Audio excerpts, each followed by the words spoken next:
sifat ini lazimah abadi ila yaumil, maka apapun rusak dunia iki tetap akan ada orang baik ila yaumil. Bukan karena orang ini hebat, bukan. Wong zaman rusak kok tetap bukan. Karena Allah yang Al-Hadi. Sing hebat berarti Allah, bukan kita. Coba kita hidup di zaman akhir. Wong wedok do katokan cekak, fitnah kayak apa? Kayak apa fitnah kita di zaman akhir? Perkara apa dadi fitnah? Jagone ra dadi menteri geger. Nak jenenge dunya. Jadi jenenge dunya, tapi tetep do saleh. Wong ibadah tambah ke kaji lo antri. Dal kaji 36 juta. Indonesia gua antri-antri puluhan tahun. Wa qala ta'ala afa hasibtum annama khalaqnakum abatha. Afa hasibtum monoton nyangka sira kabeh annama khalaqna mestine gawe ingsun kumi sira kabeh tak gawe abasan khali ora ana gunane. Masa kamu ngira bahwa penciptaan kalian tuh gak ana gunane? Wa annakum lan nyangka sira kabeh. Wa annakum lan kowe nyangka sira kabeh ilena maring ingsun kowe nyangka latur jauna ora den balekno sira kabeh.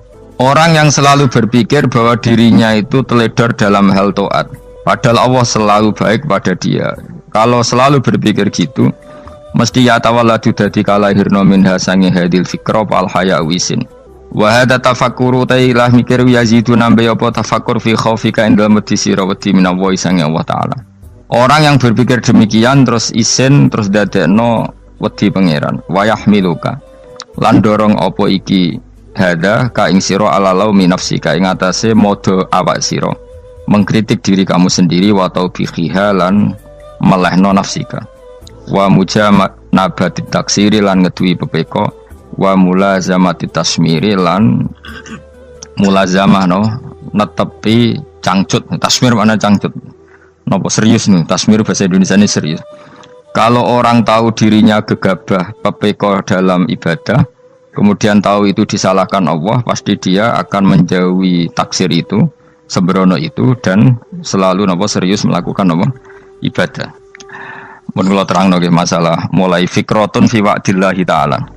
Terus kita tahu di Quran di hadis itu ada janji Allah, kemudian ada ancaman Allah. Terus yang dijanjikan tentu para wali. Wali wong apik kowe wali, sanggepe wali. Wali amatir wali pokoknya wali. Terus perilaku sing ora disenengi Allah. Kalau beri contoh guys, sing aman, maksudnya aman itu ada di beberapa kitab. Misalnya Fathul Mu'in. Fathul Mu'in itu kitab yang dipakai semua pesantren, kitab fikih. Itu kalau ngeritik kamu kalau mau sholat, iku kudu ana melayune. Mane kula nu sering gawe syariat teng santri kula, pokoke nek jamaah mbuh pira kadare iku ana melayune. Guling-gilingan nak kowe iku serius. Kan yo ora lucu misalnya dipanggil kiaimu terus mlaku sewantai kan koyo wong ora peduli no. Nah, dawemu itu sederhana oleh contoh. Karena Allah itu mengkritik orang munafik yang kalau berangkat ke sholat tuh malas-malesan. Artinya fal kasal iku min sifatil munafikin. Malas-malesan adalah sifatnya orang munafik. Jadi kena ape sholat terus sampai angop terus rokoknya tindak nose sewantes. Nah itu rontok ya. Rontok PKI rontok munafik kenapa? Wah rontok. Mergo sifat itu sifat yang nopo munafik. Wa idza qamu ila sholati qamu kusala. Kalau mereka berangkat ke sholat itu secara malas-malesan. Nah kebalikannya orang baik itu wasari'u ila maghfirati rabbikum. Kalau ada sesuatu yang potensi menjadikan maghfirahnya Allah itu kesusu cepet-cepetan. Ngan rata-rata kiai nak melaku iku banter. Guling-gilingan nak menuju barang apik iku ketok serius. Nah kiai kok mlakune lon-lon kemungkinan nek ra di dhuwit ya ketuan. Ora pati iso ngaji, jare sing anteng-anteng kuwi ana makonane, paham no? Sekali-kali nek ngaji pas marung ana tat ngaji mlayu nganti nabrak-nabrak wong. Iku insyaallah luwih keren apa? Tapi yo ngawur nganti nabrak-nabrak. Kalau cerita, jadi mulane kadang wong khusuk ora wali, Mas. Kowe nu angel dadi wali. Mergo nek ampe ngaji ku angop niku ora wali-wali. Mulane iki mareni terakhir iki mareni ya. Jadi tumaknina itu ada batasnya, enggak boleh tumaknina fil khairi. Kalau kebaikan kudu wasa ri'u ana kesusun. Sebagian ayat kebaikan diredaksen Allah fafirru ila wa firru ku melayu. Jadi kan ape ngaji kok lon-lon pe jamaah gak seru, kudu napa? Melayu. Ana melayune, ana unsur cepet-cepet. Mulane kadang wong anteng ra dadi wali-wali mergo kenemenen. Paham ya? Ini peringatan ke wong Solo mbek Jogja nih. Nah bab iki ape wong Madura. Tapi nak hadis la takhdhab ape wong Solo mbek Jogja. Dadi kok plus minus apa? Madura soleh lah kandhani la takhdhab paling abot. Aja gampang muring-muring. Paling abot. Lan kula di santri Madura kata tak kandhani pantangane hadisnya Madura la takhdhab. Mergo Madura paling susah nak disuruh menahan muring-muring. Nah wong Solo Jogja nak kon kesusu ra gelem. Ngalon-alon waton kelakon Muhammadan. Saiki jog ngaji dirubah no. Sing wong Jogja koyo Ruhin barang Melayu. Sing wong Madura. Ora napa? Ora emosi. Jadi ya enggak apa-apa, memang kita tidak pernah sempurna. Nah, kula wong Pantura radi seneng miso wong Pantura niku. Mergo belah no. Tapi ini penting kula aturno. Makanya ndak ada ibadah yang Nabi itu tidak kesusu. Bahkan saking kesusunya Nabi itu pernah ada kejadian dan ini nggak bisa ditiru secara fikih. Saya ulang lagi ini nggak bisa ditiru secara fikih. Ada air itu kira-kira ya hanya sekitar 100 meter. Tapi saya ulang lagi ini nggak bisa ditiru secara fikih. Nabi itu tidak wudu, tapi tayamum yang dekat sama debu di dekat kamarnya Nabi. Itu riwayat yang memang nggak bisa ditiru tapi harus dibenarkan. Ketika Nabi ditanya, kenapa engkau tidak menuju air itu? Jadi, saya tidak yakin sampai air itu. Padahal saya kesusu nang suci. Jadi saking inginnya Nabi nang suci itu sudah yang dekat tayamum saya tayamum. Tapi saya ulang lagi ini nggak bisa ditiru secara fikih. Karena kamu tidak akan hadir kayak Nabi. Makanya ini tak peringatkan kamu kan tidak akan hadir. Meniru aku kira iso, meniru Nabi itu baru iso. Iso Gus nak nyuruh jajal maca kitab koyo aku nak melengkar kabeh. Jadi Nabi pernah ngalamin itu ya. Jadi itu enggak sampai 100 meter ada air. Mungkin enggak sampai 50 meter bahkan. Tapi Nabi itu pas panik. Mungkin saking hadirnya pada Allah ingin posisi suci. Itu tayamum. Ketika ditanya al-amru asra'u min dzalik. Urusan bisa lebih cepat timbang itu. Saya pernah ngalami seperti itu tapi tidak se ekstrim tayamum. Wudu pakai aqua, pakai. Jadi saya pernah di mobil, kemudian saya pas usul, mobil tak suruh berhenti terus saya wudu pakai air aqua. Padahal ya dekat masjid ya dekat. Karena kadang tadi kepanikannya orang-orang dekat Allah itu beda. Itu pokoknya butuh asro, butuh melakukan sesuatu yang cepat. Ada contoh lagi yang lebih ekstrim. Ada ulama punya baju dua, karena orang Arab kalau pakai pakaian kan celana terus sarung baru jubah. Makanya orang Arab itu biasa pakai lafaif berlapis-lapis pakaiannya. Ya pastinya pas kondisi ideal itu biasa lafaif. Ya kayak saya misalnya kan nggak pakai kaos karena orang priayi kan mesti pakai kaos baju. Cuma saya nggak pernah pakai jas dianggap nganten malah repot. Kalau disungkan, kalau di jas kuat kan. Gara-gara dianggap kiai roto-roto nak ngaji kan aku jas. Karena jaluk kan nggung nyai. Wah bingung, bos ngekek iku niat sakake, Gus Bak ora jas ora kelar tuku tapi ya ora ro. Niate elek wae ya ora ro. Kemungkinane iku nganggep aku ora kelar tuku terus ngekeki. Itu berarti suudzon yang terlembagakan. Kemungkinane ya saking takzime wae kepengin kiai ini duwe jas. Utawa kemungkinane nih Gus Bak iku lomo ben dikekno wong ra jelas-jelas ya. Enggak ngerti dan ndak perlu dikonfirmasi ben supaya ngamal. Lah kiai ini lagi wudu, wong Arab lagi adus ning hammam. Hammam itu pokoknya di sini kan ada pemandian umum sekarang sama lah di. Pas di pemandian umum itu beliau ditugani santri nih, mulai dulu ya memang ada adat ya kalau kadang dia tindak itu tidak ada santri nih. Aku ragam jaran Mustafa, lah melakukan gede malah loro kabeh. Jadi bandara itu sing roh terminal A1 ya aku, dekne tiket ya aku lagi derekno, malah aku sing derekno akhirnya. Sembrono. Seloro kabeh tidak. Apa ora ro.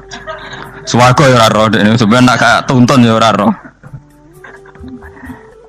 Singkat cerita, si kiai tadi dengar fulan saya minta baju karena yang miskin ini di dalam kamar mandi itu mestinya ya udah. Kiai sudah di kamar mandi, itu bilang ke santrinya, "Cung, baju itu kasihkan satu sama yang minta tadi." Terus kata santrinya, "Ya Syekh, hala badaan gosal tambok kamu jangan ke susu, kamu mandi dulu, engkau mandi dulu baru ngasih." Terus kata beliau, hati saya pas itu ingin ngasih. Setelah mandi saya selesai, mungkin hati saya sudah rubah, ada ingin apa? Ngasih. Jadi cepat itu imma takut mati, sehingga kamu tidak sempat melakukan kebaikan. Wa imma takut rubah. Apa? Takut rubah. Kan iso wae pas adus karena mungkin lagi seneng-senenge kena banyu, lumo. Barang 200 medit. Kan yo ora roh. Wah anak pas lomo lakoni wae engko kan iso medit. Atau pas sampai lomo wis mati. Potensi jadi kita ini mengejar waktu mati dan mengejar berubahnya pikiran apa? Berubahnya apa? Pikiran. Pokoknya walhasil dalam semua kebaikan teksnya Quran tuh fafirru ilallah, lari. Firor itu maknanya apa? Lari. Itu yang saya minta lah. Jadi apa tradisi tertentu. Tapi memang tradisi tumak nina itu bagus. Saya hormat sama orang Jogja, Solo, Magelang tuh hormat. Tradisi tumak nina itu bagus. Tapi kadang kenemen. Karena ada momen di mana kita harus ke susu. Misalnya kebakaran kan ke susu. Kalau takut kebakaran sejak kita harus ke susu, apalagi ini kebakaran rokok, kudu spring, kudu lari. Ya, jadi ini kita harus fair. Makanya guling-gilingan. Saya tuh kalau manggil santri kok kurang lari itu tak marahin. Bukan karena saya ingin bikin syariat. Kalau mau jamaah gitu, sa'i samu kudu mlakune iku beda. Makanya sa'i itu kan maknanya melaku kecil. Itu hebatnya Islam. Tawaf itu kan yang 3 kali pertama itu disuruh romal itu lari-lari apa? Kecil. Sa'i juga sama. Itu guling-gilingan, kita ndak boleh sowan pangeran dingin-dingin saja. Mangkel loh. Cara pangeran terus ana wong tawaf mlaku mbek angop terus santai. Iku bangune apa ibadah. Kangen aku ta ora kok saenake dhewe. Nek melayu kan seru. Apa? Senajan wis ketemu pangeran Gusti paringi sugih wis ngono lah pokoke. Ya ora kurang ajar melayu ke susu jebule jaluk ya apa? Sugih. Ya eling-eling ya. Jadi ini kula suwun lah. Tapi ora 100 gebut mlaku 120 iku ngawur nek iku. Pokoknya ana kesusune lah, entah berapa kadarnya itu ana. Mergo istilah pangeran apa wasari'u bergegas lah. Ya napa? Makanya Nabi dulu pinternya gitu. Ada Bani Sulaim, Bani Ghifar itu punya adat tumak nina. Itu sama Nabi dipuji. Adat kamu bagus tumak nina, tapi dikurangi tumak ninahnya kalau dalam kebaikan harus ke susu. Ada daerah yang temperamental. Dikandani Nabi la taghdab. Ya sama seperti di kita kan. Orang Madura di bab musyawarah ahlal khairat mungkin bagus, tapi di la taghdab kurang. Orang Solo, Jogja di tumak ninah bagus, tapi di musyawarah kurang. Jadi makanya ini barokahnya ngaji ya dirubah sidik-sidik. Maksudnya yang plus minusnya itu dirubah. Karena saya belum pernah menemukan tag orang baik itu diredaksikan tenang, tapi semuanya redaksinya apa? Wasari'u itu apa? Bergegaslah, fafirru, larilah. Jadi fafirru ilallah, maka larilah. Firu itu lari apa berjalan? Lari. Supaya maksudnya lari itu tidak harus lari kayak pembalap itu enggak. Pokoknya ada unsur kesusune gitu. Ada unsur bergegas. Dan karena ada etis memang, misalnya saya sebagai anak dikasih tahu babak atau kangkang Gus ibu sedang gerah serono swantai itu kan kayak gak ngergani wong tua kudu ono melayu nih. Nah di sini ini maka diredaksikan di semua riwayat Nabi itu kalau jalan wa idza masa, Nabi kalau jalan itu fakaan namayan hattu min sobabinir takoh. Semua dibak menerangkan apa Nabi kalau jalan itu seakan-akan turun dari tangga, maknanya cepet fakaan naman hatto min sobabinir takoh. Jadi Nabi kalau jalan itu cepet. Ya dong ini ya, paham ya? Ngiling-ngilingan. Nah, ciri utama berpikir secara Qur'ani adalah apa? Kamu mencari sifat-sifat wali Allah. Dan ternyata sifat wali-wali Allah itu musyaroah ilal khairat, kalau melakukan kebaikan ke susu.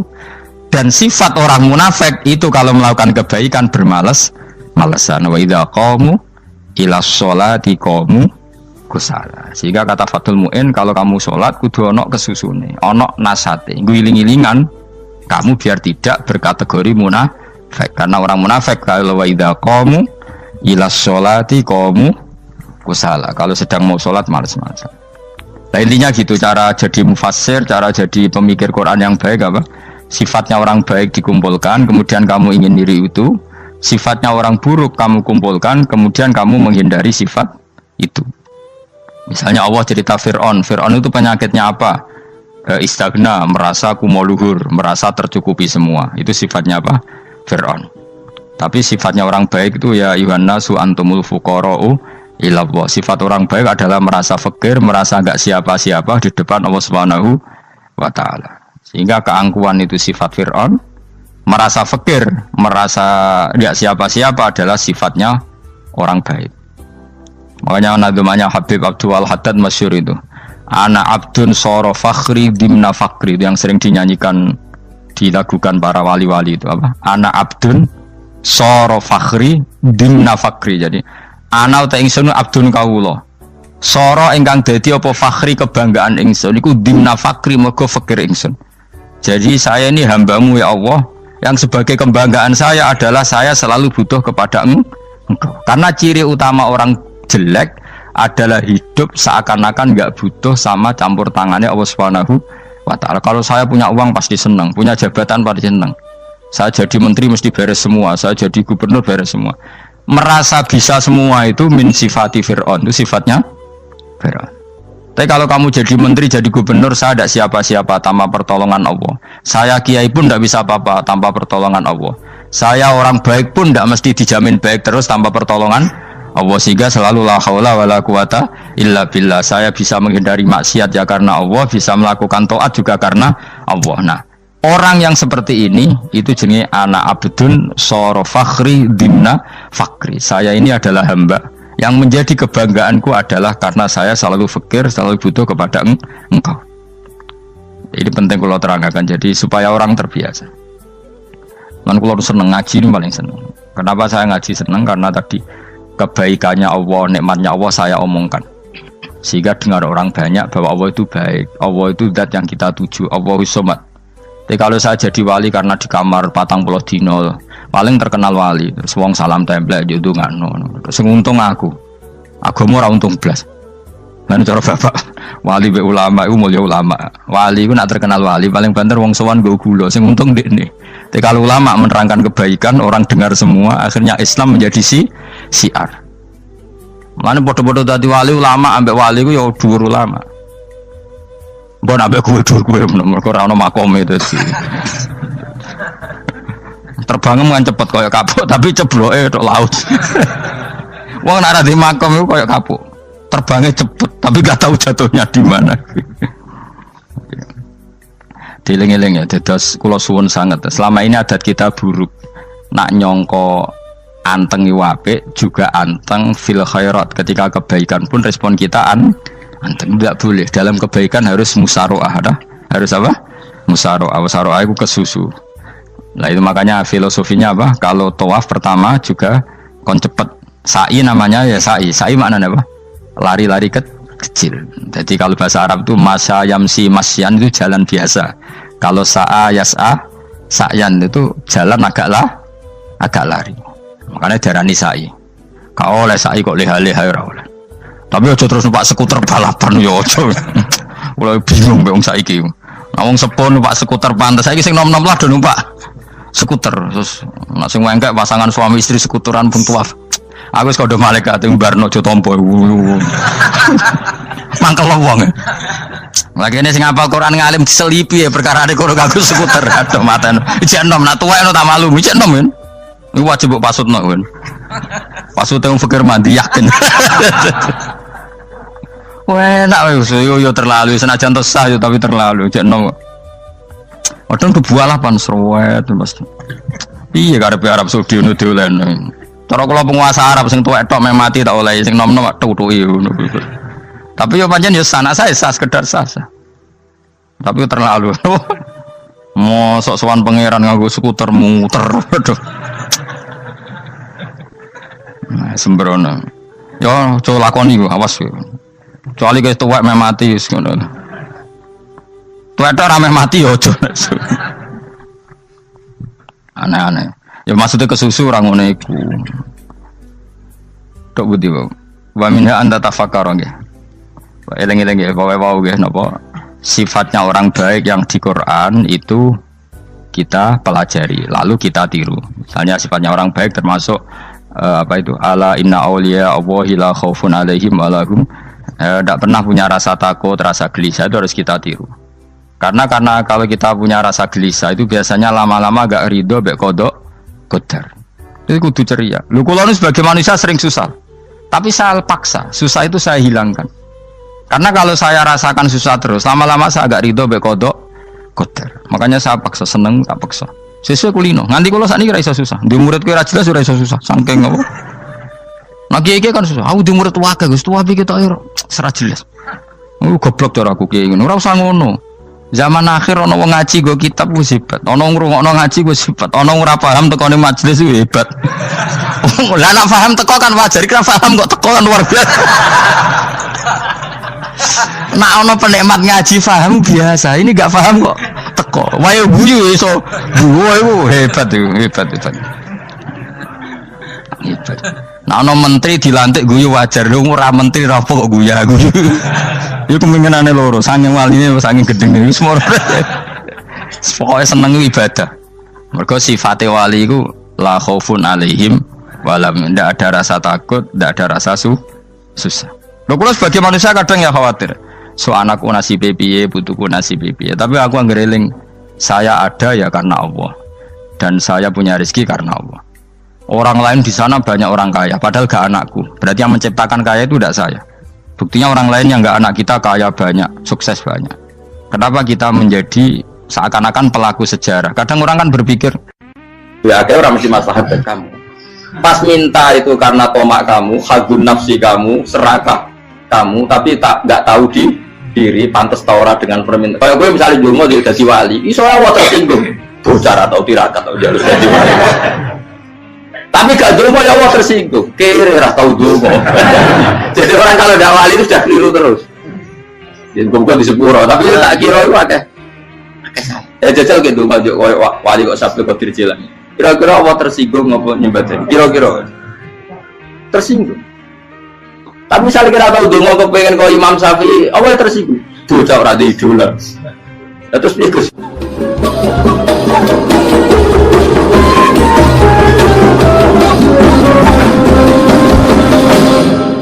Artinya gini loh, ketika manusia mengatakan mampu, itu ada sekian hal yang manusia itu tidak ikut melakukannya, tidak ikut menciptakannya. Misalnya kue nyupir, supirana enak, punya pengalaman, tidak kecelakaan karena apa? Nyupir kue enak, mobilku normal, mobilmu normal lah, atau wabrak mobil ya mabuk gak?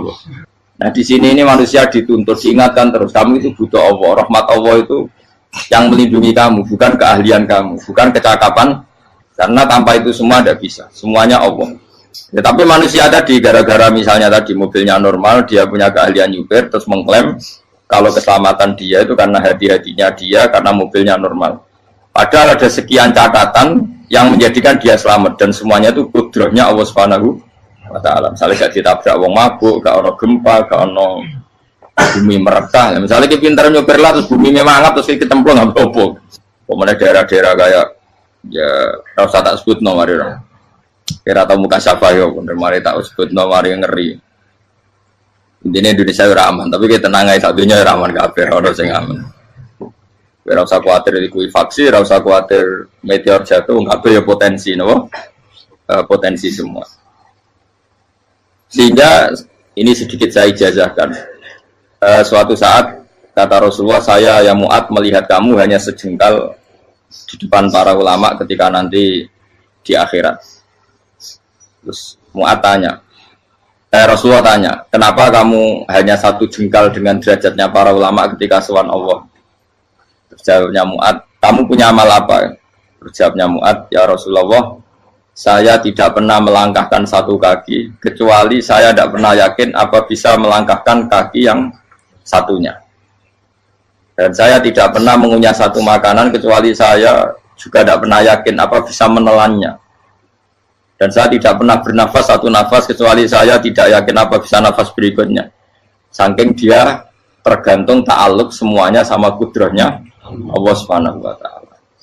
Kalau kita ini kan sok. Kalau makanan sudah di depannya kayak pasti bisa makan. Kalau dia sudah sehat, jalan seakan-akan pasti bisa meneruskan. Padahal 0, sekian detik gue melaku dihantam mobil ya selesai. Misalnya stroke ya selesai, tidak bisa jalan. Sehingga para wali-walinya Allah itu orang yang filah gotin min lahadotagi, setiap kedipan dia, setiap perilaku dia itu hanya ta'aluk ambil Allah Subhanahu wa Ta'ala. Itu yang disebut ya ayyuhannasu antumul fuqara'u ila. Nah kemudian resiko makom ini, ya semua makom tak ada resikonya. Resiko makom ini itu biasanya dia lupa doa. Kenapa lupa doa? Karena doa itu terdefinisikan.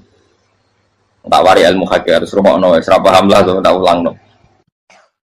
Ya resiko ilmu saya ingatkan. Ilmu itu kan ada dua. Ada ilmu yang karena didefinisikan, dan itu akhirnya menjadi masalah. Sebenarnya ilmu itu tidak perlu definisi. Kedua ilmu yang kita rasakan. Misalnya gini, kalau sama saya tanya, kamu pernah nggak minta jadi punya uang banyak? Nggak tanya, pernah nggak minta? Terus artinya minta itu apa? Terus kita mendefinisikan, menengadahkan tangan, bilang ya Allah, saya minta uang banyak, saya minta ingin beli mobil. Itu namanya apa? Tidak jauh saja. Doa kan? Itu kesalahan kita. Kesalahan kita mendefinisikan doa itu, misalnya menengadahkan tangan dan memohon dan menyebutkan permohonannya itu terus disebut doa. Nah, tapi kalau menurut Allah, sistem tubuh kamu yang menghendaki punya mobil, sistem tubuh kamu yang ingin punya uang banyak, reaksi tubuh kamu yang terhinakan karena ditagih orang atau butuh uang, ini menurut Allah ya sudah kamu itu peminta-minta. Saya ulang lagi ya. Sehingga menurut Allah kamu minta tidak minta ya tetap berstatus peminta, pengemis. Nah, orang-orang yang sudah wusul, meskipun itu kondisional ya, tidak selalu. Itu ya dia pikirannya menengadahkan tangan apa enggak ya sama saja tubuhnya merasa minta. Sehingga dia tidak perlu mengekspresikan minta. Nah, terus orang yang fikih bilang seperti itu tuh sombong, wong kok gak tahu dungo. Sebetulnya keliru vonis orang fikih. Bagaimana mungkin dikatakan sombong? Dia reaksi tubuhnya, elemen tubuhnya sebetulnya meminta. Dia tidak berkategori meminta karena ilmu kadung didefinisikan kalau minta itu yang seperti ini. Itu kan lama. Nanti kalau suatu saat Indonesia yang kuasa itu terlalu NU atau terlalu yang tidak NU, lama-lama ada definisi. Misalnya yang dikatakan tahlilan itu apa? Ya bid'ah, Nabi tidak pernah tahlilan. Sahabat tidak pernah nahlilin Nabi. Malah nanya kaji Nabi jadi tahlil. Mana nih tahlilan jalukno sepuro mayit, kaji Nabi jalukno sepuro. Sehingga dengan tradisi itu tahlil itu masuk definisi bid'ah. Karena nggak pernah dilakukan sahabat dan para tabi'in. Ya salahnya kamu definisikan. Tapi kalau udah kamu definisikan, diarani tahlil, ya mau la ilaha illallah. Terus mungkinkah satu bacaan la ilaha illallah dilarang? Wong ra oleh maca kalimat tauhid. Jadi misalnya tahlil itu nafatno kalimat tauhid. Oke toh orang arah iso dilarang tapi nak tahlil itu mitung dinane mayit kaya budo, sokane kriminal. Enak. Ya sudah seperti itu. Makanya banyak orang salah itu karena ilmu kadung didefinisikan. Nah, definisi itu sebenarnya tidak mengikat dalam banyak hal. Ini penting saya utarakan. Ya karena seperti itu. Makanya itu masalah-masalah besar antara kita dan firqah-firqah yang lain, masalah ahli sunnah, terus masalah yang lain-lain. Memang ya sudah seperti itu. Ya saya ulang lagi ya. Ketika Nabi Ibrahim mau dibakar Namrud, itu masyhur cerita itu. Dan kemudian jadi Nabi namanya Habib Syahid. Habib Syahid itu sebetulnya hanya ngutip Habib Abdul Haddad. Jadi syair itu sebenarnya ada di Diwanul Haddad. Apa? Diwanul Haddad. Diwanul Haddad itu syair-syair Abdul Haddad ketika beliau usul, beliau mukasyafah. Terus bagian dinyanyikan Habib Syahid terjadi populer. Saya ulang lagi ya. Tubuh kita, misalnya kamu lapar, perut kamu kan mereaksi minta makan. Andaikan kamu itu Tuhan, kan kamu tahu bahwa perut kamu itu minta makan. Tanpa kita bilang ya Allah saya minta makan, Allah tahu kalau reaksi tubuh kamu minta makan. Sehingga orang yang tidak minta pun asal makomnya makom yang ikror, mengakui kalau dia butuh, ya namanya sudah minta. Tapi fikih kadang mendefinisikan sing darane minta itu hanya madhep kiblat terus menengadakan tadi dan sebagainya. Ya sudah kita sebagai orang pengikut ya yang ikuti fikih, yang ikuti tasawuf sebetulnya itu definisi yang sepihak. Sehingga ketika Nabi Ibrahim mau dibakar Namrud, masyhur itu cerita itu. Beberapa hari mungkin bulan-bulan orang disuruh Namrud cari kayu sebanyak-banyaknya. Ketika kayu sudah terkumpul mungkin satu lapangan, Ibrahim mau dibakar. Pegawai Namrud itu bingung caranya mencalok Ibrahim. Mereka saking gedene napa? Api. Nak dicalok ke ado itu ratok tengah. Nak diparekno itu kepanasan. Masyhur. Terus setan zaman itu orang akeh dadi setan tenan. Saya kan duplikate sakit dadi setan ra muncul. Wong duplikate wis napa? Akeh. Singkat cerita setan itu muncul pura-pura jadi manusia terus ditemukan manjane. Manjane kayak semacam ketepil besar yang jadi menane dari kiai-kiai ketepil haram mergo penemune setan. Cari ini tuh. Tapi nak manjanik penemuan setan itu betul walhasil terus dibikinkan satu manjanik semacam ketepil besar terus Ibrahim dilemparkan ke api lewat apa ketepil tadi idenya siapa setan. Nah ketika di tengah api itu unik, kata malaikat Jibril datang terus tanya sama Ibrahim, ya Ibrahim apa kamu butuh saya? Butuh alakah haja apa kamu punya kebutuhan? Jawab Ibrahim lah saya tidak punya kebutuhan. Amma ilaika fala, kalau ke kamu ndak, karena kamu makhluk, apapun keren kamu Jibril tetap kamu makhluk. Amma ilaika fala, ndak maksudnya butuh ke Allah nanti saya nyampaikan. Malah dinya Nabi Ibrahim kalau Allah ndak usah kamu sampaikan ya sudah tahu. Gua be Jibril. Oh aku ditekak kan. Ya saya ulang lagi, apa kamu punya kebutuhan? Alaka hajalah amma ilaika fala, kalau ke kamu ndak. Nggak maksudnya butuh ke Allah nanti saya sampaikan. Karena Jibril yang mentang-mentang dekat sama Allah dan tukang memberi informasi. Saya kata Ibrahim kalau ke Allah sih nggak perlu kamu, dia sudah tahu.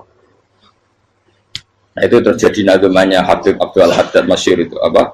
Hasbi min su'ali ilmuhu bihali. Jadi cukup ilmunya Allah itu menjadikan saya tidak perlu minta. Hasbi min su'ali ilmuhu bihali. Jadi ada kondisi tertentu yang para wali itu, saya ulang lagi, kondisi tertentu yang para wali itu ya tidak minta. Tapi kalau itu ditiru jenengan semua ini jadi keangkuhan. Kenapa? Wes oga donga tangane ditenangkan. No, atine ora eling pangeran, kan akhirnya ra jaluk tenan. Itu jadi wali-wali. Nah, wali-wali itu kan misalnya tangannya tidak menengadah tapi semua sistem tubuhnya merasa butuh sama saya itu pernah ya, tapi itu kondisional dan saya juga ngulang tidak mesti bisa. Ketika saya umroh itu pernah saya ada satu kondisi itu doa ya di putaran pertama kos. Di putaran pertama saya berdoa ya agak banyak di multazam. Putaran kedua mau berdoa sudah tidak berani lagi. Sampai ke-7. Hari kedua ya tidak berani, hari ketiga tidak berani. Nah seperti itu tidak bisa dibuat-buat meskipun saya juga agak ingin. Tapi ya pas itu ya nggak bisa. Gara-gara itu korban kitab hikam, ya kitab hikam yang terkenal. Kitab hikam itu pernah cerita gini. Rubbama dallahum al-adab ala tarkit tolak. Terus di antara makalahnya itu wa inna ma yunabbahu man yajuzu alaihil ikhfal. Tapi kamu jangan niru dosa kan. Tapi jangan ingkar ilmu ini tambah dosa kowe. Jadi niru ya dosa, ingkar ya dosa. Jadi ada seorang wali kata hikam. Kadang-kadang seorang wali itu mau doa diulang itu sungkan. Kenapa? Yang perlu diingatkan itu yang potensi lupa. Allah kan masih ingat doa kemarin. Lalu gara-gara saya sebelum umroh itu mensinau kitab hikam agar itu ya Allah. Sing tak dungani ini ejek eling kok tak eling nomene. Jadi wa inna ma yunabbaru man yajuzu alaihi yang bisa diingatkan hanya orang yang potensi lupa. Sementara Allah tidak akan. Tapi kan akhirnya dua elik, ya Allah kayak kemarin. Hari ketiga ya Allah kayak. Makanya menurut saya ilmunya orang hakikat itu juga dari sisi kriminalnya karena ya tadi. Tapi kamu ingkar ya keliru. Memang Allah nggak mungkin. Lupa ngapain kamu ingatkan? Makanya menurut saya Allah itu mandat terbaik, benar-benar Rahman Rahim. Mestinya nak Allah terbaik itu mau bedino malah ngamuk. Lah aku lagi tapi hilang ngeling dong. Tapi Allah itu maklumi ya, dengan kekeliruan.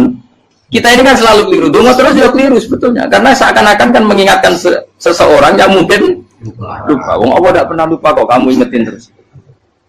Atau kamu menggurui Allah? Yaitu, ya Allah nang sebadani kalau di dua akeh, padahal nggak mesti maslahat bagi kamu.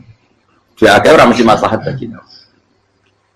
Maka ada sekian contoh yang wali itu dibully pangeran. Saya sering cerita, banyak cerita wali itu dibully pangeran, digarap pangeran. Ini gara-gara salah itu. Saya pernah cerita dan itu ada di hikam betul di kitab itu. Itu ada. Ada wali itu tukang hamal itu manol di pasar itu tukang angkut.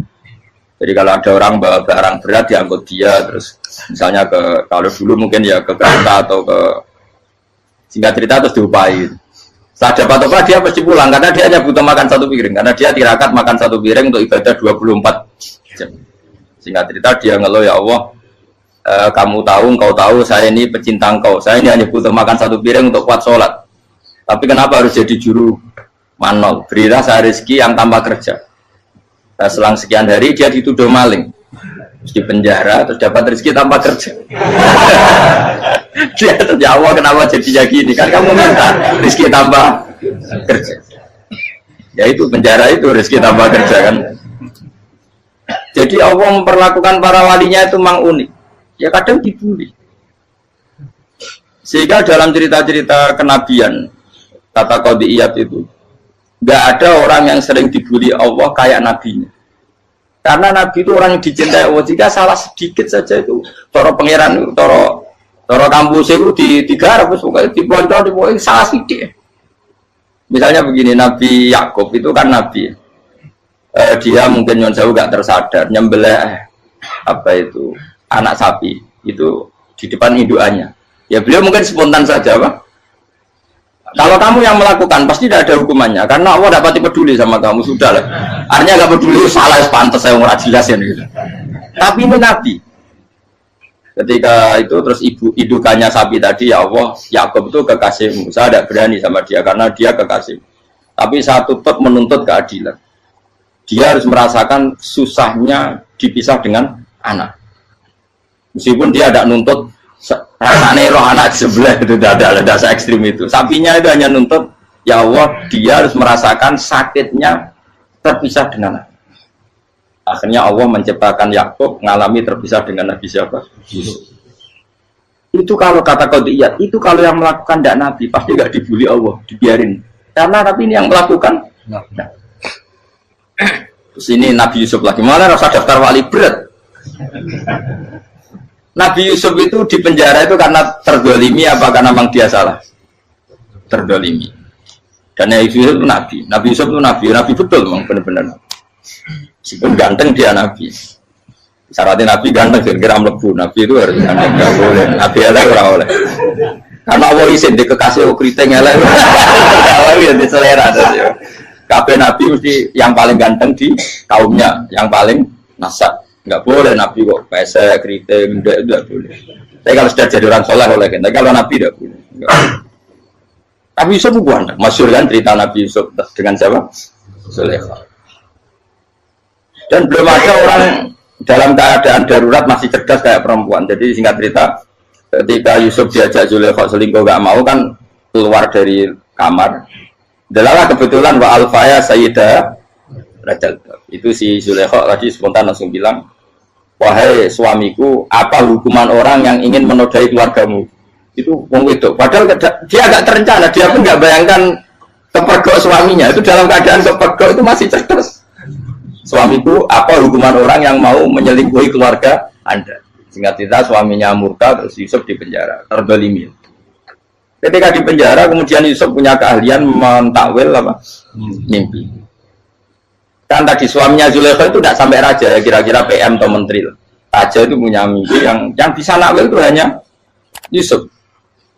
Singkat cerita, terus utusan raja datang ke Yusuf dan takwilan Yusuf terbukti benar. Tapi Yusuf ini seorang nabi, saya ulang lagi Yusuf seorang nabi, dia tapi ya manusia. Bilang gini ke utusannya, coba bilangkan ke raja kamu, di penjara ini ada orang yang di penjara secara terzalimi, yaitu saya. Tolong laporkan ke majikan. Itu Allah tersinggungnya itu bukan main. Nabi kok lapor makhluk. Itu tersinggung. Nah aku kan gak bibi. Ngajak proposal ya Allah rabi. Wis pokoke Allah kowe rabi. Wong sumben swargane ya ora langsung wae ngono pokoke kira-kira kan sudah tidak perlu ditegur. Makanya fa'an sawi syaitanu dzikra rabbi fala bisa fisijni bid'asi.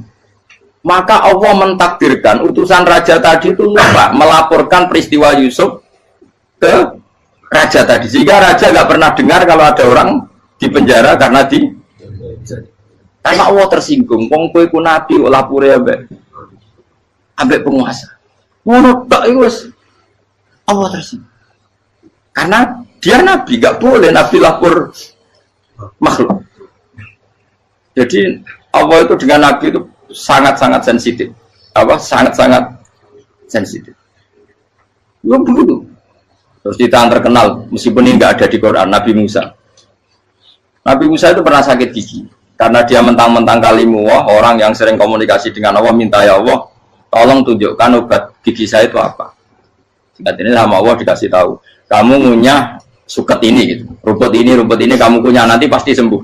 Karena resepnya dari Allah ya pasti mujarab, kan nggak ke dokter. Singkat tidak dikunyah terus sembuh.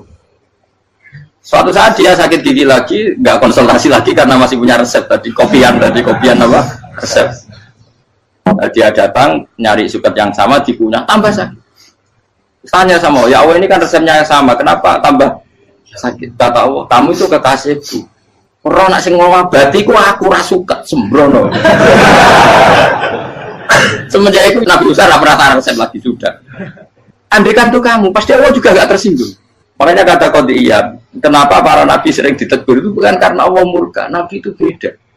Jadi kesalahan kecil atau apa-apa yang menurut kita ada salah itu untuk nabi salah. Makanya di ahli sunnah ada kaidah apa? Mimba bi hasanatil abror sayyi'atul muqarrabin. Pernah dengar kaidah apa? Mimba bi hasanatil abror sayyi'atul muqarrabin. Sesuatu kalau dilakukan umumnya orang itu hasanah atau kebaikan, tapi kalau dilakukan para nabi itu salah karena apa ya, saking dekatnya dengan Allah. Saya ulang lagi apa? Mimba bi hasanatil abror sayyi'atul muqarrab. Jadi nabi itu beda. Nah, para nabi itu orang-orang yang mengalami fikir yang doa resmi kayak siapa tadi? Definisi fikir ya sering. Kayak definisi orang tasawuf yang sering. Sehingga ketika Nabi berdoa, ya memang secara disiplin ilmu yang namanya berdoa, ya minta Allah dengan mengadakan tangan. Ketika nggak berdoa, karena Nabi sadar Allah tidak perlu diingatkan lagi, pasti masih ingat. Jadi dua-duanya benar terus. Makanya Nabi itu lam yazal fitaroki, Nabi itu selalu naik derajatnya. Karena pas minta ya benar, pas tidak minta ya. Tapi kamu jangan niru, dosa kan. Tapi jangan ingkar ilmu ini, tambah dosa. Jadi niru ya dosa, ingkar ya dosa. Jadi ada seorang wali kata Hikam, kadang-kadang seorang wali itu mau doa diulang itu sungkan. Kenapa? Yang perlu diingatkan itu yang potensi lupa. Allah kan masih ingat doa kemarin. Lalu gara-gara saya sebelum umrah itu mensinau kitab Hikam, agar aku dulu, ya Allah, sing tak dungani ini aja eling, kok tak eling nomornya. Jadi wa inna ma yunabbaru man yajuzu alaihi, yang bisa diingatkan hanya orang yang potensi lupa. Sementara Allah tidak akan. Tapi kan akhirnya doanya elik, ya Allah kayak kemarin. Hari ketiga ya Allah kayak. Makanya menurut saya ilmunya orang hakikat itu juga dari sisi kriminalnya, karena ya tadi. Tapi kamu ingkar ya keliru. Memang Allah nggak mungkin lupa, ngapain kamu ingatkan? Makanya menurut saya Allah itu mandat terbaik, benar-benar Rahman Rahim. Mestinya nak Allah terbaik, itu mau bedino malah ngamuk. Ya aku hanya tapi hilang dong. Tapi Allah itu maklumi ya, dengan kekeliruan. Kita ini kan selalu keliru, dungo terus ya keliru sebetulnya. Karena seakan-akan kan mengingatkan seseorang yang mungkin lupa. Wong Allah tidak pernah lupa kok, kamu ingetin terus. Atau kamu menggurui Allah, yaitu ya Allah nang sebadani kalau dia padahal nggak mesti maslahat bagi kamu. Dia orang mesti maslahat bagi kamu. Kalau kamu turun terus, pas minta itu karena tomak kamu, hagun nafsi kamu, serakah kamu, tapi nggak tahu diri pantas taura dengan permintaan. Kalau gue misalnya dungo dia jadi wali, iso Allah tersinggung, bocor atau tirakat atau dia harus jadi wali. Tapi gak dungo ya Allah tersinggung, kira tahu dungo. Jadi orang kalau tidak wali itu sudah keliru terus. Jadi gue di sepuro, tapi tak kira itu akeh salah. Ya jajal gitu, wali kok sabtu kok dirjilan. Kira-kira Allah tersinggung apa nyembadani? Kira-kira tersinggung. Tapi misalnya kira tahu dongo kepengen kau Imam Syafi'i, Allah tersinggung. Bocah ora di idola. Nah, terus dia kusirap dia kadung salah biasa wes. Wes bakat salah no. Bakat salah. Wes dongane sing gampang ae mesti bener Rabbana dzalamna anfusana wa lam taghfir lana wa tarhamna lanakunanna minal khasirin. Tak pernah punya kitab dan kitab itu menurut saya luar biasa. Bahkan ketika adu duli itu, adu cara mahasiswa itu kayak pelonconan itu. Nabi sama Nabi pengiran gitu dan itu sekali yang satu salah melakukan disiplin ilmu sampai pengiran itu degradasi. Dan Allah memang mengancam gitu. Kalau kamu melanggar ini, la ahbiton namin diwanin nubuah. Nanti la amkuan namin diwanin nubuah. Kamu saya hapus dari buku kenabian. Tes-tesannya ya lucu, biasanya begini. Kata Nabi Musa kan ditanya. Ketika dia khutbah ditanya orang, siapa orang paling alim ya Nabi Allah? Sekarang orang paling alim itu siapa? Nabi Musa jawab, saya kan. Ya itu Allah tersinggung karena wong kok boleh telepon. Tapi ada kan Nabi Musa kok jawab Fauzi, itu salah, tambah salah meneh. Atau enggak Fugen, malah salah meneh. Tapi jawab Musa itu salah. Saya Gusti, saya kan. Orang paling alim siapa? Saya. Allah memperingatkan Musa, ada seseorang yang lebih alim ketimbang kamu. Coba kamu harus ketemu dia. Ketemu dengan cerita ketemu Nabi siapa? Khidir. Terus dalam 3 sesi ini, 3 babak ini buli-bulian. Nabi Khidir itu dalam 3 babak ini selalu kelihatan salah. Di antaranya adalah kalau sekarang ya mungkin di gonjak sepeda motor atau perahu kalau dulu yang menggratisi dia numpangi sepeda motor malah spionnya dicopot. Spionnya dicopot, dirusak. Tapi Musa kan sudah digratisin malah rusak yang motornya yang apa? Menggratisin. Nabi Khidir masih tenang. Kamu tidak paham. Ya, Nabi kan mesti tidak kamu tidak paham. Itu kata surahul hadis termasuk Ibnu Hajar al-Asqalani bilang ini. Setelah itu kedua membunuh anak kecil. Musa tambah marah. Anak yang belum punya dosa kok kamu sampai 3 kali ada 3 peristiwa. Itu kata surahul hadis. Andai kan Musa kok diam tidak protes, maka dia akan disalahkan Allah. Karena dia berarti membiarkan kemungkaran di depan matanya tanpa reaksi. Jadi sebetulnya ketika Musa berontak itu Nabi Khidir, Nabi tenan gitu. Jadi itu kan unik. Tapi berontak yang disalahkan. Jadi angel sandi tes-tesan jadi Nabi itu angel. Misalnya kalau Nabi Musa itu kayak model santri Jawa Timur, Nabi Khidir salah, derek mawon. Itu Nabi jero barang mungkar. Menengahi. Berarti ya Nabi goblok kira-kira. Makanya memang Musa harus konsisten seperti itu, harus demo terus. Kayak saya misalnya sebagai kiai, ya harus seperti ini cara mulang saya. Nggak boleh saya misalnya terus anut mulang terus tawadu semeneng itu serah karu-karuan. Jadi andekan Musa kok tidak protes itu malah salah. Ya memang harus. Dan itu Nabi tenang. Makanya Nabi itu akhirnya respect. Tidak ada hati sebaik Abu Musa. Risi itu gak nyaman ketika melihat kemungkaran. Jadi itu punya poin. Tapi lucunya Nabi itu yang jalan. Tak ada rasa kok kamen tak kok. Tapi harus disalah no. Ya aku cari Nabi Musa.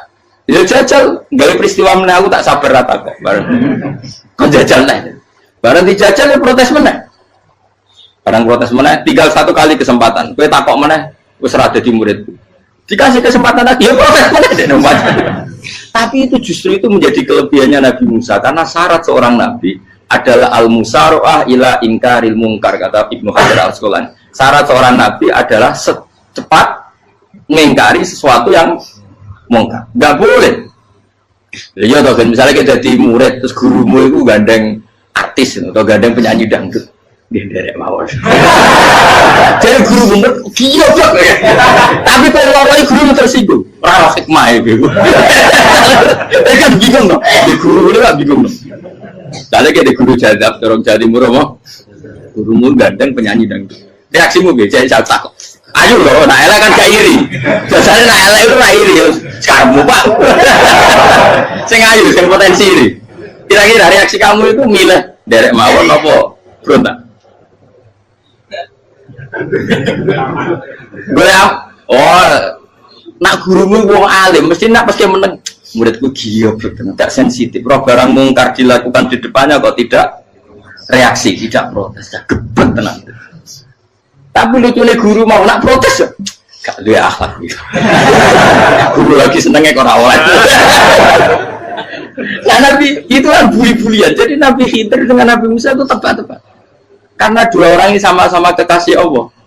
Itu Nabi Musa justru barokahnya itu dia tidak pernah kelasmennya di bawah Nabi Khidir. Semua ulama sepakat kelasmennya Musa tetap di atas Nabi Khidir. Sehingga yang berlakunya tetap ilmunya Nabi Musa. Bahwa membunuh anak kecil tidak boleh, merusak perahu milik orang lain tidak boleh. Karena Allah tetap lebih respect dengan ilmunya Nabi Musa. Nabi Khidir tetap ilmunya nggak dipakai, meskipun dia disebut hakikat. Karena ilmunya Nabi Khidir ngani ngoyo. Ngani ngoyo wong ape mutus kok ngenteni nginceng Lauh Mahfuz. Lah sing iso iku sapa? Barang ra mungkin kok. Makanya Nabi Khidir terakhir menutup kalimatnya wa ma fa'altuhu an amri.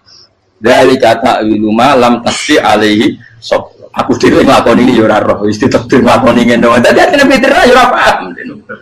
Jadi wa ma fa'altu an amri itu akhir kira-kira artinya saya sendiri tidak melakukan ini karena inspirasi saya sendiri atau keputusan saya sendiri. Tahu-tahu saya ditakdir melakukan.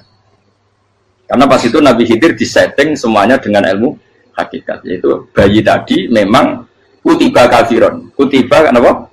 Kafiron. Memang dia nanti kalau umur nganti tua ditakdir mati kafir. Daripada mati kafir nanti, ya sudah mati sekarang. Tapi nggak mungkin kan ada syariat daripada soben beling mata ini kecil. Orang syariat tetap ikut Nabi Musa. Makanya kata Ibnu Hajar Al-Asqalani itu uniknya Allah sama para wali-walinya. Wali itu kelirullah, itu tetap disenangi pengen. Terus pengenan nabi-nabi ini juga kecil-kecil kan, juga pada nak wong. Terus keempat kan. Tadi kan saya punya contoh 3, ini contoh keempat, ini terakhir. Akhirnya kalau ilmu merah cukup, tetap malah bingung nggak. Nabi itu minggat, itu boleh tidak? Tanpa pamit, minggat itu pergi nggak pamit, itu boleh tidak? Tidak boleh. Rasulullah meskipun kayak apa disakiti di Mekah itu tidak pernah minggat, tidak pernah hijrah. Saya ulang lagi, karena butuh izin. Tapi Allah pernah punya kekasih, yaitu Nabi Yunus. Nabi siapa? Yunus. Itu Quran meredaksikan ya abako. Abako itu terjemahnya apa? Minggat. Kalau pergi itu tidak ada. Tapi ini Allah meredaksikan itu abako. Abako itu ya minggat. Nabi Yunus itu dakwah di daerah Nainua. Nainua itu ya, Babylon sana. Kampungnya namanya Nainua. Ya daerah Babylon. Babylon itu kalau di geografis modern ikut Irak. Ikut mana? Irak. Jadi Kufa, Basra, Babylon. Terus siapa itu yang ngalahkan pasukan Yahudi dulu itu Buktanasor, Hebukat, Nasir itu ikut mana? Babylon, apa? Babylon. Bama unzila alal malaka ini di Babila Harutama. Makanya kalau ulama-ulama melihat Irak kacau sampai sekarang itu tidak kaget. Irak itu ardun mal'unah kalau di kitab-kitab. Bumi yang memang sudah terlaknati mulai dulu. Sehingga ketika ada kasus Saddam Hussein sekarang itu ulama tidak kaget. Zaman Rasulullah Sugeng itu Irak itu termasuk sudah bumi yang guna keazalah. Jadi di sana pasti banyak fitnah. Fitnah pertama yang dicatat sejarah adalah Mautul Husain, apa? Kabudutnya Said siapa? Husain di Karbala. Era Imam Syafi'i adalah zaman mifnah, ulama dibantai karena dipaksa mengatakan Quran apa? Makhluk. Terus konflik-konflik sampai era Saddam Hussein terus era sekarang jadi. Lah kita ini ulama sebenarnya tahu tarikh itu. Tapi di era modern kan dianalisis karena campur tangan ini itu ya sudah lah. Sebab goblok pun daripada ngebantah-bantah malah kamu. Ibu goblok, ibu pinter. Sekarang kan analisisnya kan, wah ini ada campur tangan pihak ketiga diciptakan nih saunu ini. Ya kalau intelijen harus ngomong seperti itu. Kalau kita seperti ulama memang dari dulu dicap Nabi hunalika az-zalasil wal fitan. Saya teruskan. Nabi Yunus itu dakwai kaumnya itu lama sekali dan tidak iman. Nah semua nabi kalau kaumnya tidak iman itu diberi hak Allah ngancam akan adanya azab. Apa ngancam akan adanya azab. Nabi Yunus ngomong gitu terusin. Nanti kalau kamu tidak iman itu pasti kena azab. Anggap saja dia ngancam gitu sudah berbulan-bulan. Singkat cerita azab baru tinggal 3 hari lagi. Ayo nang iman tinggal 3 hari lagi. Ya kira-kira dia ngomong misalnya Ahad. Berarti Ahad, Senin, Selasa, atau kamu milih Selasa ya Rabu Kamis. Singkat cerita Ahad itu dia gak kuat. Wah, semane kurang tolong dino kaumku tetap orang iman. Mantel asal minggat deh. Minggat ya, jadi mau minggat kan nggak punya tujuan, so asal pergi jauh saja. Ada perahu, sekenanya dia naik saja. Namanya minggat nih. Kalau bawa bekal terencana, bawa visa, paspor kan plesir namanya. Jadi minggat tuh ya gak, ya sekenanya nggak persiapan. Singkat cerita sampai ikut perahu nelayan tadi, terus zaman itu ya ada mitos kalau ada gelombang yang nggak wajar pasti ada orang minggat. Terus ditanya siapa yang minggat, Nabi Yunus kan orangnya jujur saya katanya. Ya sudah yang minggat terus dicemplung kau. Ya, terus ada yang agak baik, ya jangan gitulah. Ini kan kita semua butuh selamat. Dudi dulu. Terus Dudi satu lagi ketemu Yunus. Coba mungkin salah udahnya Dudi lagi ketemu sampai 3 kali ketemu Yunus. Makanya fasahama fakana minal mudkhadin, diuji dia kalah kemudian tenggelam. Fal taqamahul khutu wa huwa mulim. Terus dia diuntal ditelan oleh ikan nun. Di situ ikan nun digambarkan saking besarnya itu. Dan ini uniknya Allah sama kekasihnya. Sudah Allah menyalahkan tapi unik. Ikan ini kan itu sama Allah dikasih instruksi. Kamu nggak boleh makan dia kekasih saya. Terus ketika di tengah di perut apa? Ikan dia kegelapan. Terus Nabi Yunus cita-citanya satu, ya Allah, kalau saya sumpah diri saya tidak bisa baca tasbih. Hanya sama Allah disulap perut ikan itu jadi masjid. Ya dia di dalam perut ikannya santai saja tetap wiridan. Santai. Fana ada fi dzulumati alla ilaha illa anta subhanak inni kuntu minadz dzalimin. Ya dia santai aja wiridan karena perut ikan bagi dia adalah masjid. Ya dia disalahkan Allah karena abako tadi minggat hijrah tanpa pamit. Tapi juga dibila-bilain Allah, ikan tadi tidak boleh nelan. Ini perlakuan Allah sama orang yang bikin. Tapi karena dia Nabi uniknya apa? Dino Ahad itu kaumnya udah nginceng ngomel Nabi Yunus. Rame-rame nginceng. Lucunya cara nginceng gini. Nak Yunus neng omah berarti bodoh. Ngomel orang ada kok dia tengok. Bukan dinceng Nabi Yunus juga ada. Oh tenang orang ada. Mulai ngomel rawani neng omah. Itu uniknya pangeran. Jadi mau dia orang minggat itu salah. Mau dia orang minggat berarti kaumnya. Jadi kalau ada konflik gempa bumi likuid faksi kok dia neng. Oh, karena Allah tenang rak melayu, nyatanya gak melayu. Jadi bahwa didesain minggat. Tapi Nabi kan disalah, Nabi jora pamit. Makanya masyhur, saya itu punya kitab karangannya Habib Alim Alamah, babanya Habib Anis, Habib Ali bin Husain yang ngarang apa? Ali bin Muhammad bin Husain karang yang disebut Duror itu. Itu diantara doanya gini. Tapi jangan tiru loh, berawali. Aku rawan ini loh. Cuma saya hafal secara ilmu, tapi saya tidak berani. Waj'al sayyiati man ahbabta. Ya Allah, jadikan kesalahan saya itu kesalahan orang yang kau cintai. Terus pokoknya salah lain jadi pengiran kadung seneng, salah lain ya sampai wae wong seneng. Waj'al sayyiati man ahbab. Terus kayak gue lah dimanja wong tuamu, anak paling disayang. Salah wae lucu. Kowe cah cilik. Kowe seneng cah cilik. Salah wae Cano gelas ya lucu, tiba ya lucu. Tiba-tiba cah tua-tua. Bro, jelalatan, mulai tiba. Nah itu, barang kau mengincang omahe Nabi Yunus, gak ada wong. Wah, berarti adab mau turun betul. Andai kan adab tidak jadi turun, pasti Nabi Yunus berani di tenang. Wes, barang mulai malam Kamis, adab itu sudah kelihatan. Ada puting beliung, ada apa, sudah jelas pasti ada azab. Kaum yang lapangan tobat finish secara bal-balan menit-menit apa? Terakhir apa yang ditompok nanti wes gak situ tak azab bongkoe tobat.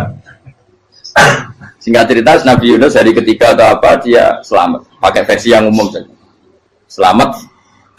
Faltaqamaul khutu bahwa salaulah annahu kana minal musabbihin la labitha fi batni ila yaumi yub'atsun. Akhirnya dimuntahkan sama ikan tadi terus dia keluar.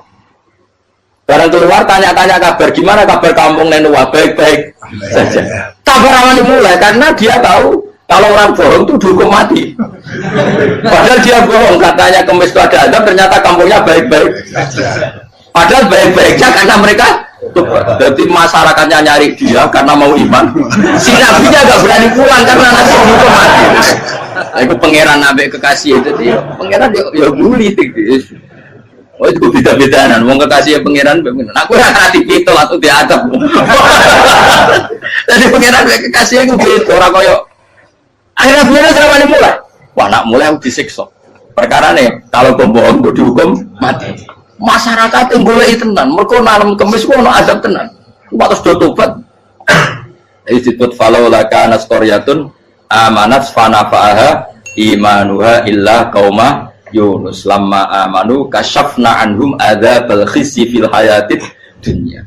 Enggak ada kampung yang saya adab kecuali kasil tak adab, kecuali kaum Nabi Yunus. Aku semeh ngadab lho, pas menit terakhir peta adab tobat. Akhirnya sido dari pangeran. Iku kaum Nabi sinten? Iku yo barokah ninggate Nabi Yunus. Lah iku nabi. Wong keliru kok barokah iku nabi. Umpama Nabi Yunus ora minggat, kaumnya berpikir Yunus bohong. Wong ape ana adab kok tengok-tengok ning ngomong. Tapi pas minggat tenan itu salah pangeran, minggat kok gak. Hikmat. Amalane kira usah protes. Wali itu beda, kekasih pangeran itu. Itu sama dengan sing dialami Rasulullah sallallahu alaihi wasallam ning sulhul Hudaybiyah. Semua perjanjian itu salah secara hukum fikih. Bukan salah lagi, sangat salah cara ukuran fikih. Sehingga semua sahabat itu protes kecuali Abu Bakar As-Siddiq. Cuma semuanya ngomong Umar, tapi semua sahabat akhirnya ya mencoba di antara perjanjian gini. Pertama kan enggak biar sampean enggak terlalu jadi teroris, enggak terlalu jadi ekstremis. Memang ya usah jadi teroris, ya terlalu jadi teroris. Semua itu mungkin kan, ning dunia semuanya mungkin. Singkat cerita Nabi itu sudah di Hudaybiyah. Hudaybiyah dengan Mekah kan tinggal sekitar paling 40 kilo. Saya pernah itikaf di masjid yang pernah dipakai Hudaybiyah. Kan sekarang jadi mikot ya, termasuk mikot umroh di Mekah kan apa? Hudaybiyah kan mikot di yang terkenal kan apa? Jirona, Tanim, Hudaybiyah. Itu perjanjiannya tuh gini. Perwakilan dari Quraisy namanya Suhail bin Amr, siapa? Suhail bin Amr. Perjanjiannya gini, Muhammad kamu tidak boleh masuk Mekah. Kamu boleh masuk Mekah itu tahun depan.